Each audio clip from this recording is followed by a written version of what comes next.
Welcome to the Prepper Homestead Workshop.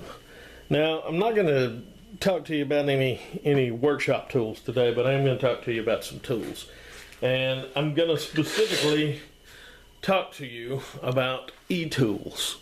What an eTool is an entrenching tool. That's where the E comes from. They're specifically, military entrenching tools. That's where they all came from. They got individual small short ones seem to have gotten popular around World War I and have been continuously parts of soldiers' lives since then. There are several available. I'm going to show you the types that I have. I do not have any of the commercially available models. There are some. I've seen them made by Glock, SOG, I believe Fiskars maybe. But anyway, all those that I saw, they seemed like they were built okay. But I don't have any experience with them, so I can't really say yay or nay on them. They could be a great product, they could be garbage. I don't know. But I like to use surplus eTools, and I'm going to show you a couple of different kinds that I have and I use, and then kind of explain how I use them and what I have them for. This is the first one I'm going to show you is the current U.S. military issue, and this is a trifold eTool. This is the older Alice type pouch for it. But like I said, it's a trifold. It's very compact, it's pretty lightweight, and it's pretty self-explanatory. That's it. This one was refurbished before I got it. It was made in 1983. These things are tough. They're compact. They're lightweight. You can also put your shovel blade at 90 degrees, and this way you can use it as a hoe or as a pick. As far as digging, it digs okay for what it is. It's short handled. You can really now I don't have this locked down, but you turn that to lock the entire thing down. This is all on a spring plunger there. But you can really get a hold of it and dig. I'm not sure what these serrations are for. I've used them to chop roots before digging ginseng, but they're not. It's not a saw. I've heard some people think of that. This is beveled. You could put an edge on it. I've seen people talk about using these as weapons. That's, in my opinion, that's just absolutely ludicrous. If your eTool is made to dig. If you put an edge on it, you're going to dull that edge when you're digging. If you get to a point where you have to use your eTool as a weapon, it's not going to matter if it has a razor's edge on it or not, because you're probably screwed. But anyway, this is the trifold current U.S. military issue. It's okay. It is, as far as for what it was designed to do, which is a soldier or a Marine who is away from a vehicle needing to dig an emplacement, they work great. They're small, they're compact. It's not as easy to use as some of the other entrenching tools, but it is a good tool. They're well made. Make sure you get an Ames. These are available on the surplus market. I've got a couple of these, which I picked up at flea markets, and I've never paid more than $25 for one. I think I paid $25 for the other one I've got and about $20 for this one. I had to get the pouch separate with one of them. It was about $5. But they are what they are. They're good tools. They're not going to break on you. Now the next one, this is 1966 dated. This is a German e-tool. I don't think there's a whole lot of difference between this and the ones that they used in World War II. This doesn't have the screw lock system.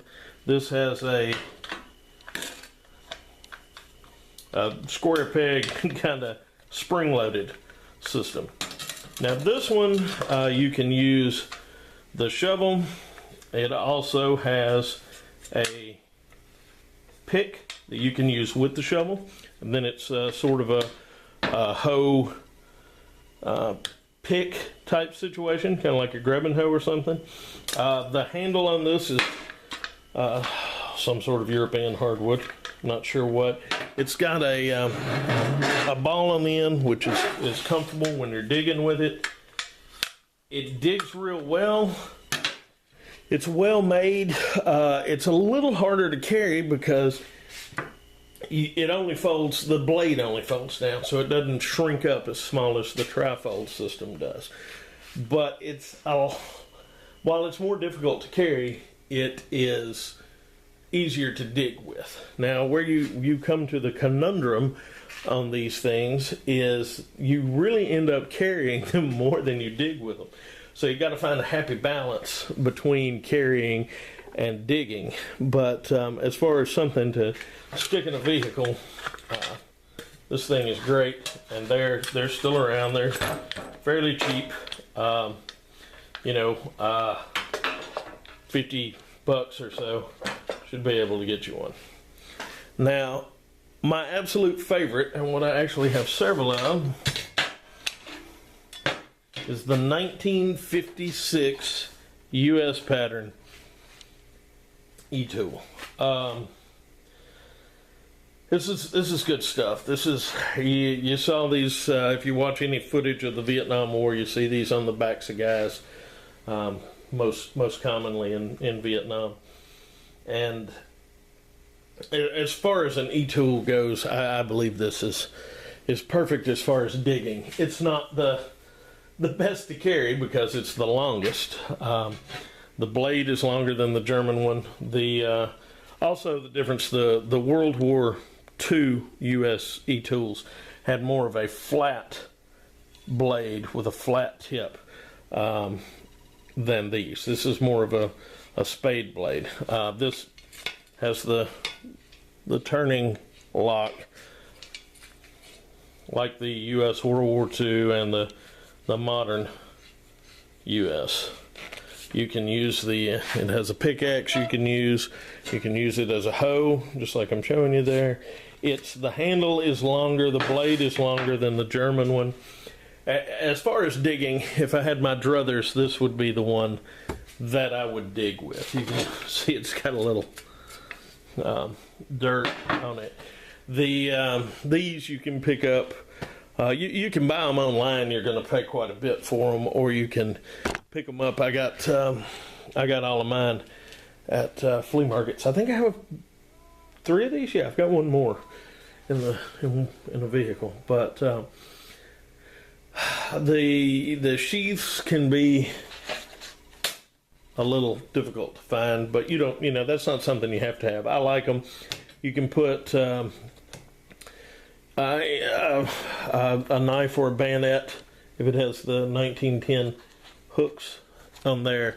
So like an M3 fighting knife or something. This is the old M16 bayonet. That's the way it was made to be carried. It's not something you need, but this is something I had, so I stuck it on there.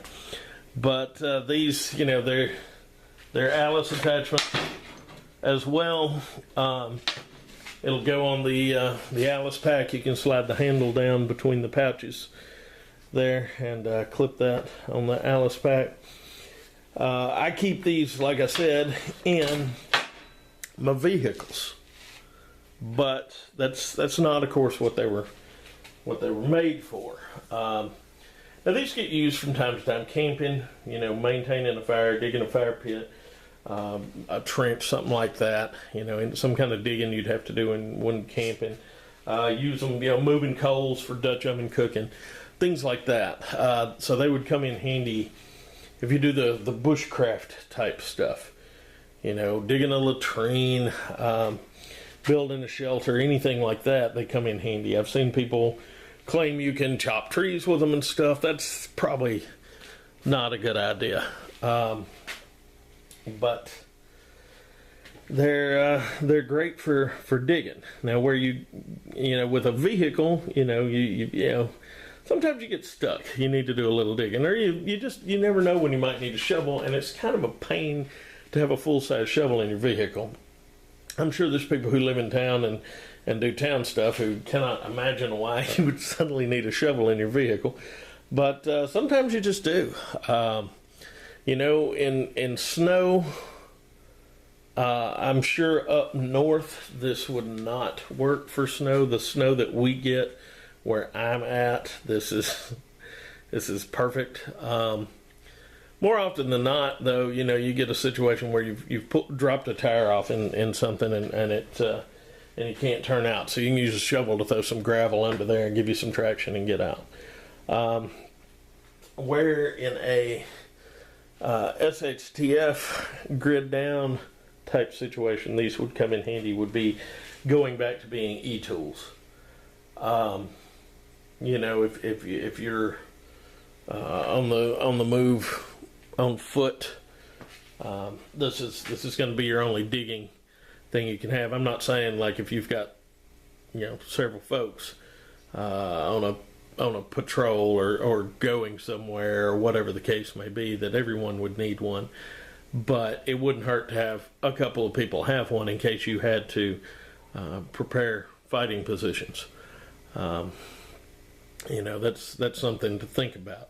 You know, maybe, you know, you got 6 people, a couple of people have eTools, somebody has an axe, somebody has, you know, bolt cutters. You know, divide the load so that that you have what you need for whatever situation you are expecting.